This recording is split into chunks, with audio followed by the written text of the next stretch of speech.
Welcome back to No Nonsense Reviews and How-Tos, Hacking the Sony PlayStation Mini Part 2. Today I'm going to show you method 1 of adding retro games through RetroArch.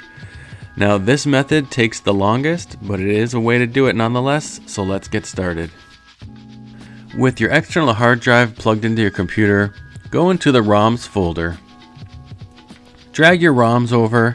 It could be from NES, SNES, Sega, whatever. As you can see, I have 26 systems here with game ROMs that I've just added.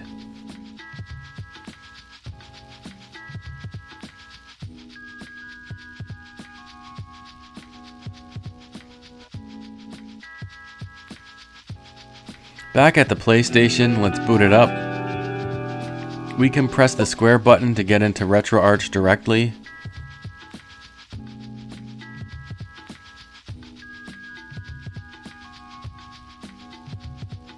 Once in this menu, you want to scroll over to the right to this icon with the plus sign, and you want to scan the directory.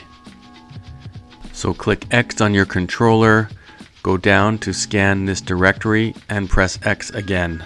It will start scanning all the games for all the ROMs that you put in here, and this will take a very long time.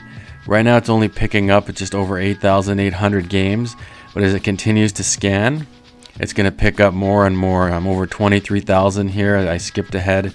Again, this will take a long time. So this is just method 1. Watch my next video for method 2.